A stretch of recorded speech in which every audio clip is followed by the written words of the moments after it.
लक्षात घ्या मित्रांनो, मी लहानपणी खूप पुस्तकं वाचली आणि शिल्लक राहिली होती ती 4 वर्ष जेलमध्ये वाचली. रिकामा वेळ होता.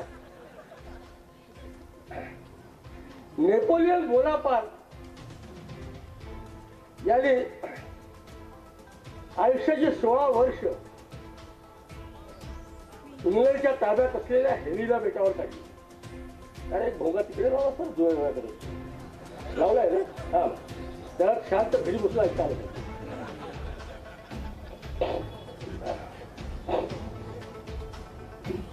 तर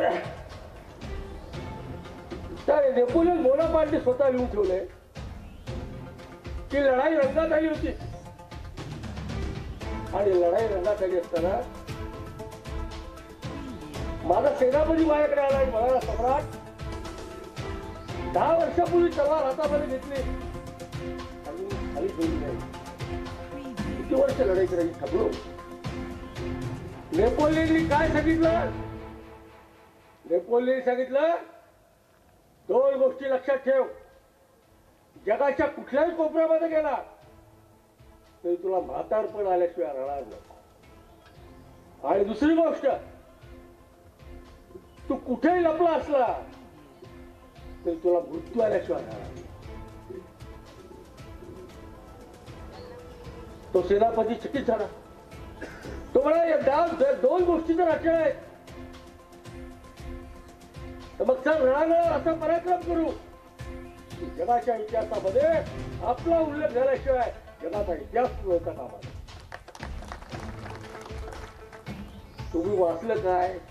सेकंदो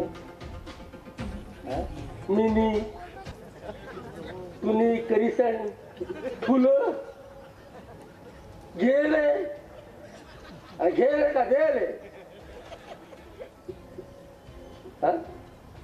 वाचन काही नाही, अभ्यास नाही. शाळेत शिकत असताना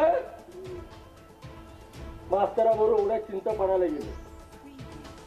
5वी 7वीतून उठले. हे जे सगळे जे टीए वाले आहेत ना, याला मला 5 वळी लिहून दाखवा. अशुद्ध असतात तरी चालतील पण लिहून दाखवा. मग अशा लोकांना जगायची एक सोय केली. अशी सोय काय? जय शिवाजी जय भवानी गोर नाचले धरून लेवानी.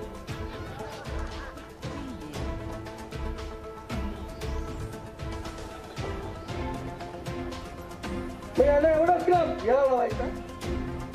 कोकणासारखी गाडी वाढवायची, वरच एक बटन उघडून निघाले. जय श्रीराम जय श्रीराम. अरे श्रीराम भरलं असेल रे वर. जय शिवाजी. हो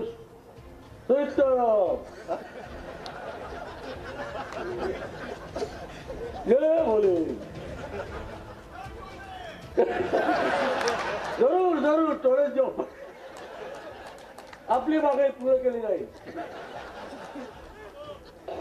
मित्रांनो, याचा धंदा काय? एकच, धर्म संकट. अरे धर्मासाठी आपण असं केलं पाहिजे, धर्मासाठी कसं केलं पाहिजे. अरे धर्म शब्द तर लिहून दाखव.